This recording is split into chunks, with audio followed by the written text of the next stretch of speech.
Good afternoon to everyone. Thank you so much for being here today. My name is Stephanie Anderson, and I am the Industry Operations Manager here for the National Apartment Association.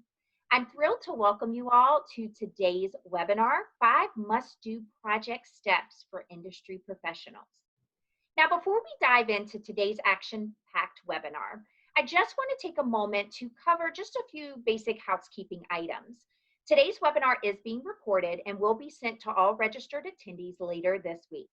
In addition, this webinar will be published to NAA's website for you to access at a later time. You can also share that with your friends and colleagues as well who were not able to attend today. Today's speaker will be taking live questions at the end of her presentation. So should you have a question, we really encourage you to use the Q&A box that's located on your Zoom. Certainly you can use the chat function as well, but the Q&A will help us to be able to easily find those questions that we can later address. I am going to allow the speaker to get through her entire presentation today. This will be really important before we start to answer any questions, mostly because our goal is for her to answer most of your questions in anticipation of them. But should there be additional questions, which we hope that there are, we will certainly answer them towards the end of today's presentation. Now, she will also share her information at the very end. So if you have any additional questions, you can certainly reach out. But again, I think today she's going to really prepare you for everything you need with these 5 must-do project steps. Okay, so now here's the grand part. I am really excited to welcome our guest speaker, Cammie Kovalick. She is the Director of Technology Project Management here at the National Apartment Association. Now, Cammie thrives on chaos and overcoming challenges. She's a recognized leader on the topic of project management, serving as a teacher, presenter, and author. Cammie is passionate about achieving success in the most challenging programs and projects by providing strong leadership, building and motivating teams, and improving processes. Cammie, as most of you probably already know, is my colleague, and I've had the pleasure of working with her for the past 2 years directly on multiple projects where she has strategically led our team to accomplish great success. So she's here today to share that expert knowledge on project management and how applying these 5 must-do steps are going to help ensure industry professionals that they will complete their projects simply and effectively. So at this time, it is my pleasure to welcome Cammie to our webinar. Cammie, thank you for being here today. Thank you, Stephanie. And thank you to everyone who has joined live today and to those joining us on demand. As Stephanie said, my name is Cammie, and I am a project manager. It's exciting today for me to be able to share with you some of the project management tips and tricks and some absolutes that I've learned during my career, and especially in the last 15 years. You know, I've worked on projects across the entire spectrum, you know, from those that were super simple to those that were overly complicated, from those that were very basic to those that were advanced, right? And I've worked on projects where I knew little, I did little, and I got burnt. And then I worked on projects that I assumed too much, I did too much, and I burned myself out. So I took an intentional step back, and I made a critical look at, for those projects where I succeeded, what did they have in common? And what I was able to do was I was able to tease out 5 steps, 5 things that I consistently did on those projects where I was more successful. And those 5 must-do project steps, those are what I want to share with you today. So one point of clarification before I begin. The 5 must-do project steps for industry professionals is the title, but the reality is you can apply these 5 steps anywhere in your professional life or in your personal life. So I have 3 objectives today, and these are very tightly entwined objectives because I'm going to give you those 5 steps. And while I'm doing that, I'm going to also define some common project management terms, and I'm going to walk you through a real world project, as well as give you some examples on some other projects. So you've already heard me say there are 5 must-do steps. These are the 5 absolutes for any project, whether you're upgrading your property, you're re-asphalting, you're putting in a new pool or a fitness center or a dog park, or maybe you're launching a website or you're building a house, or something as simple as you're planning a birthday party. There are 5 and only 5 must-do project steps. You can always do more, but you should never do less. So right now I'm going to give you an overview of the 5. And then as we move through the presentation, I'm going to describe those steps in more detail. So we begin by initiating. This is the what. You start the project. Now, a project is defined as a temporary endeavor that has a beginning and an end. The beginning is the initiate. The ending, you probably guessed it, is the close. But when we initiate, we're defining the what. What does my boss want? What am I supposed to do? In the planning, we literally create a plan or a map. This is the how. In this stage, we're identifying what I need to deliver, the steps that I need to take to deliver them, and then the order in which I would do those steps. And also when planning, I want to take a hard look at the what if, the risks. During the execute, this is where we're doing it. This is, we're now implementing the plan that we just put in place, making sure that the team knows the plan and that they're focused on their tasks. In the track or the check it phase, you want to notice that it runs all the way from the beginning to the end of the project. Is the project on track? And if it's not, this is where we fix it. And then finally, the 5th step is the close, the did it. We're done. This is where we document our lessons learned and we celebrate our success. So I want to hit the ground running and I want to get you all involved. So here's our first exercise. So let me ask you, has this ever happened to you? You're on a Zoom call or a team call, or remember back in the days when we had real calls? Or maybe you're in the office and somebody taps you on the shoulder, or maybe you hear your name. Maybe you get an email or hear a rumor and it's, hey, insert name here. I need you to insert project name here, right? Hey, Cammie, I need you to plan a birthday party. It's my mother's 70th and it's kind of important.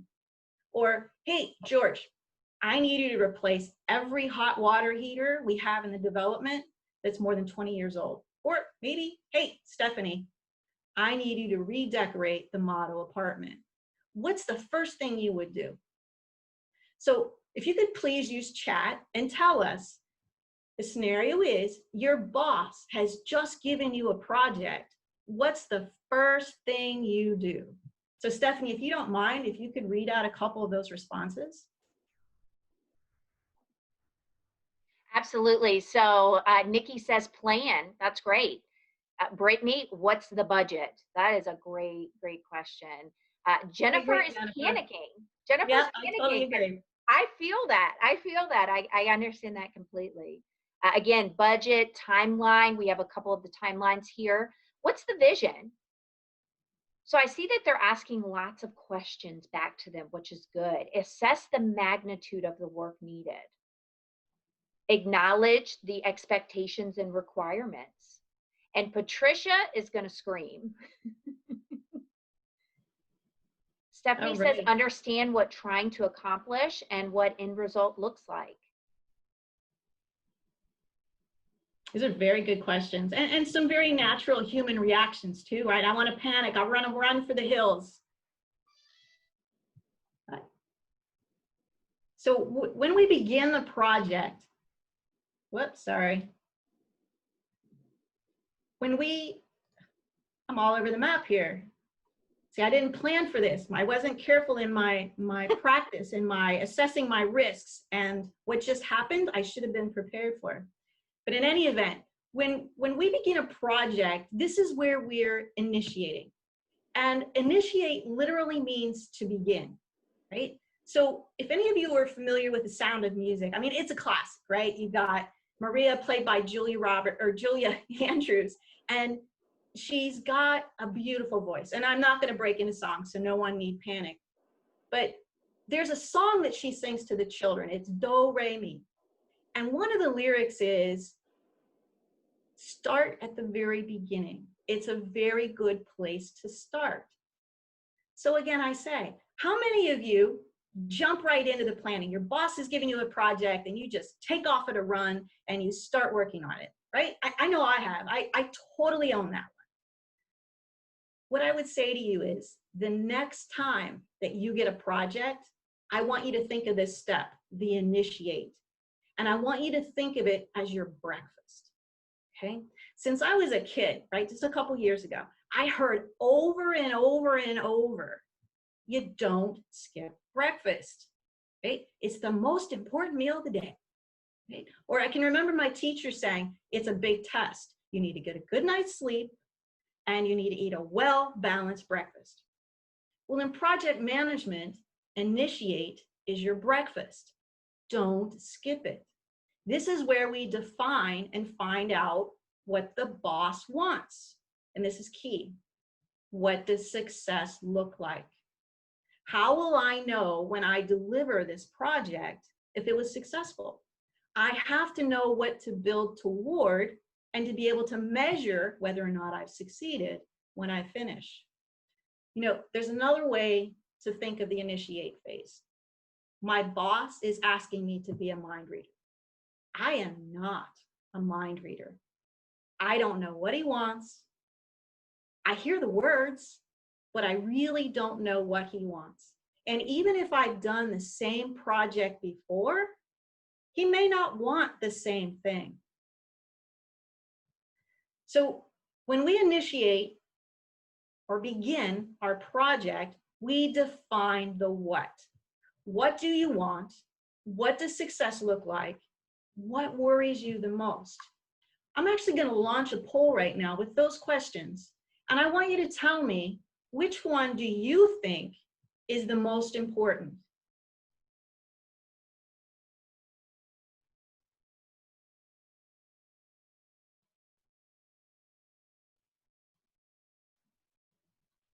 Wow, this is very interesting. And I'll tell you what's most interesting, because I am going to go buy a lottery ticket if it comes out on the number I've been practicing in my head. And it's going to be close. So what do you think is the most important? What do you want? I'm talking to my boss. What is it you want? What does success look like? And what worries you the most? So we still got some results coming in.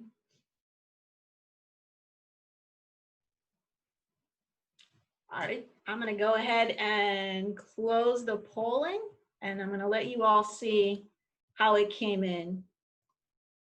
So 60% of you, and in all transparency, when I was practicing, I kept thinking 63%, so fail on my part. 60% of you said correctly, what does success look like? So we need to know what success looks like. What does my boss expect? Because that will give me a target to plan toward. And the best way to get that information is for me to ask, to essentially interview my boss. So if you have a piece of paper nearby, or maybe you can pull up a blank page on your device and write or type these words. It's 5 words. What, who, when, which, I guess I read them in the wrong order. What, who, how, which, when, it doesn't matter. 5 words, put them anywhere on a piece of paper. What we do during the initiate phase is we ask questions. My boss just gave me this project. I've decided not to panic. I'm not going to run for the hills. I'm going to face him head on. I need to find out what he wants. So for this exercise, I want you to listen to the type of question that I ask and then put a check mark next to that type. For example, if I ask, what day is today? you should put a check mark next to what. I'm going to play along on screen. So you ready? So imagine I'm interviewing my boss. So I guess you want me to go ahead and redecorate the apartment. What do you have in mind? What's the budget? What does success look like? Which rooms do you want redecorated? What worries you the most? Who on site should I work with? Who should the RFP go to? When do you want it done?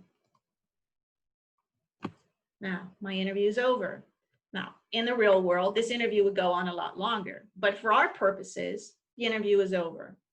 Did you notice anything?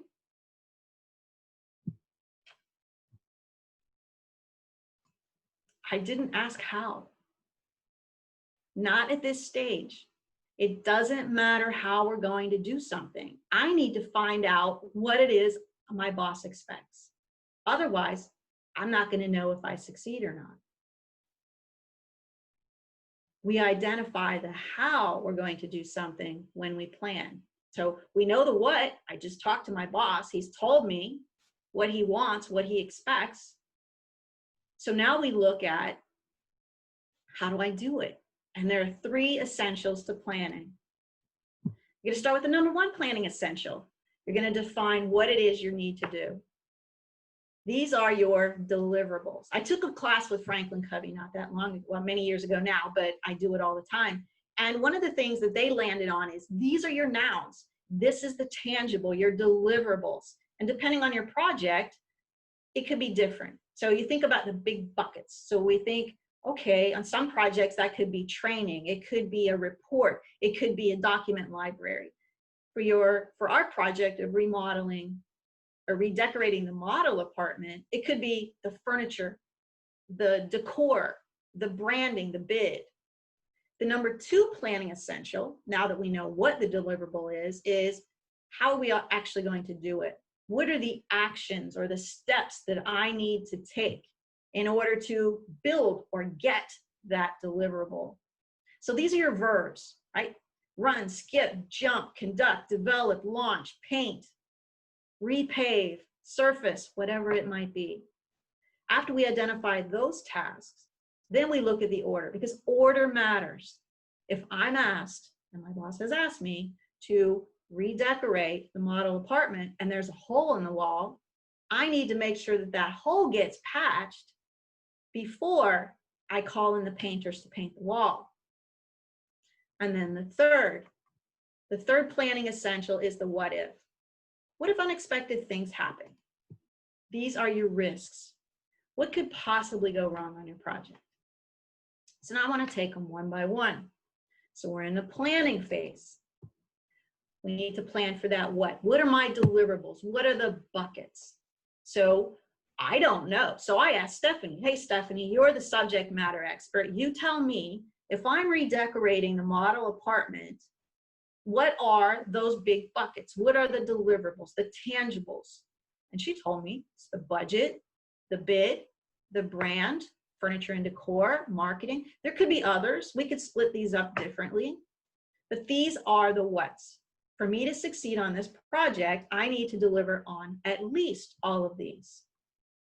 So if we look at the other examples, if I'm asked to do a birthday party, my big buckets or my deliverables could be the venue, could be the catering or food, could be entertainment, and then probably the invitees, right? Otherwise, it's not much of a party. For my hot water replacement project, I'm going to need a crew. I'm going to need equipment, probably some tools. So those were the what's, those deliverables, the nouns. So, okay, now I know what I need to deliver. How am I going to do it? So we need to think about what are the steps you would take in order to build one of those buckets. So we're going to look at the bid. So again, I went back to my subject matter expert. I went back to Stephanie and I said, okay, Stephanie, what are the steps that it would take for me to deliver on this bid? And she gave me a list. So these are the actions I'm going to take. And the list she gave me was right here. And at this stage, the order doesn't matter. What matters is that we get the steps. So I need to have an RFP. So I'm either going to draft the RFP or I'm going to dig one out of the drawer and just revise it a little bit, right? I need to have identified who my qualified contractors are. I need to send that for a request. I need to send that request out. I need to award the contract. I need to get those responses back. And then I also need to review them at some point. So I have the task. Now what? So now I'm going to look at the order, right? Because order matters, right? If I'm using my Keurig to make coffee, I don't want to push the little blue button and start it until I put the cup underneath. Or as my dad recently learned, right? You need to put the cup right side up when you put it under where the liquid comes out. True story, right? Order matters, right? If I'm planning a birthday party, I can't finalize my menu until I've chosen my caterer. Or if I'm replacing all those hot water heaters that are more than 20 years old, I better identify which apartments have them before I just start wholesale taking them out of all of the units, right? So for redecorating our model apartment, in our action list here on the screen, what should the order be? So I know I need to draft my RFP. I know, and I need to do that first, or at least among the first. Identify the qualified contractors. Well, I could probably do that first, but yeah, okay, fine, that's fine. And maybe I'll even multitask and do both of those at the same time. I need to send the request. Okay, that makes sense. I need to award the wait a minute. I can't really award the contract. I haven't even gotten the RFP responses back. So when we look at this list, then we have receive the responses, review. Okay, I'm going to send it. I need to get the responses. Then I need to review the responses. And only then can I award the contract. So I'm going to put them in order. And the correct order would be this. So for planning thus far, we've identified the what. I know what my deliverables are. In this case, got my budget, my bid, etc. I know how I'm going to do it, the steps that I'm going to take, and the order that I'm going to do those steps. Well, the third planning essential is what if. You know, I've taken many project management classes over the years. I've taken a lot of courses. I've got certifications. I've been to seminars and meetings and conferences. I've read books. I've even been to the library. And I've Googled, of course. And I keep hearing about this Murphy guy. Who is this Murphy guy? Well, turns out Murphy's not even Murphy. Murphy is actually Augustus de Morgan. See, back in 1866, De Morgan was a mathematician, and he wrote this theory that whatever can happen will happen if you run the experiment long enough. Well, that makes sense, right? So over the years, this theory has evolved, or depending on your perspective, devolved into Murphy's Law. What can go wrong will go wrong.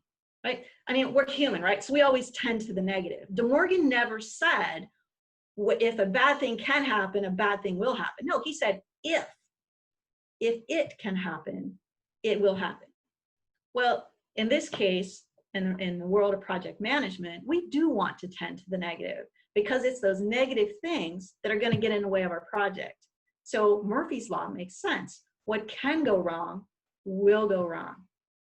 And it's absolutely true of projects, and not everything's going to go perfectly. And some things we can anticipate early on, and that's exactly what we want to do. I call these the what-ifs. So when you hear project managers and they're talking about project status, and you might hear something as simple as green, yellow, and red. If they're talking green, everything's going the way it was planned. If they're talking yellow, either we are at the door of approaching, crossing the threshold, or just going into the risk zone. If we are in red, it's danger, danger, ding, ding, ding, ding, ding. We're in trouble. We are in big trouble. We need to put attention on it and get it fixed. So we need to identify our risks. So what could possibly go wrong? And it's important that we not just identify them at the beginning and then move on and never do it again. When you're working on a project, if there's a hint or a whiff of a risk, you need to raise your hand, raise a flag, raise a concern, whatever. You need to raise it up because we need to plan for it and we need to deal with it. So let's look at our projects. All right. So what could possibly go wrong with my birthday party? All right. There could be another event on the same day. Sorry, Mom, somebody else was born on your birthday. It's not all yours. All right. The caterer could get sick. Your venue might be double booked. It's a really popular place. When we look at the water heater replacement, maybe the units are delayed in delivery, or maybe they're damaged during the shipment, or redecorating the model apartment. Maybe the contractor's schedule just doesn't quite match up to what you need. Or maybe that one paint color that most closely aligned with your branding, it just isn't in stock anymore. Or imagine this. Imagine there's a pandemic. Imagine there's a lockdown. Now, I can tell you for the last 15 years, when I've held many, many, many brainstorming sessions on risk, we thought about pandemic. It ranked right up there with the zombie apocalypse, but we thought about it. But I can tell you going forward, we're going to know a little differently now, and we're going to be planning for that risk. So I want to recap. When we started our project, we initiated. This is we're defining, what does my boss want? And then we planned, how am I going to deliver on what my boss wants? What are the deliverables? What are the steps that I need to take to get them? What is the order of those steps? And then I identified what could potentially go wrong, and then how I was going to deal with it becomes part of that. So now it's time to execute on the project. This is the do it. This is where we keep the team engaged and focused on that plan. We've just put a lot of time into creating this map, this plan. So everything should go smoothly, but we want to make sure. So this is where the track it phase comes in. And when we're tracking our project, this is where we're checking to make sure that it's going the way we expected. And you'll notice again, the track phase goes all the way from when we start to when we end. So when we're tracking the project, we're checking the progress or lack thereof. So how's it going? Is it on track? Is it where I thought it would be? Did Murphy show up, right? Did we realize a risk? Is there another risk on the horizon? We need to plan for that. We need to fix it, right? Are you running in place? Are you stuck? Are you the proverbial hamster in the wheel and things just aren't going the way you thought they would? Well, let's address that. You know, the Project Management Institute, PMI, they call this stage monitor and control. You are monitoring, checking to see what's going on, and you're controlling it. Right? You might have to throw more resources at it. You might have to change the schedule a little bit, but you need to be tracking it in order to know if you're on schedule. So the next and the final step is the did it. Remember earlier, we defined projects as having a clear start, and that's the initiate, and then the end. Well, the end is the close. The close is where we document our lessons learned and we celebrate success. So when we document lessons learned, we look at what went well, what did not go so well, and then what would we do differently the next time. You know, when we look at our redecorating the model apartment, I loved that contractor. I got to tell you, they went above and beyond. They brought in additional crews. Just to make our schedule, they ended up going out of their way. And I appreciated that. And I would totally work with them again. Or I will never, ever, ever, don't even bring it up ever, ever again. Do I want to redecorate the model apartment in the spring? There's too much going on. We lost too many potential, renters because we didn't have that space available to show.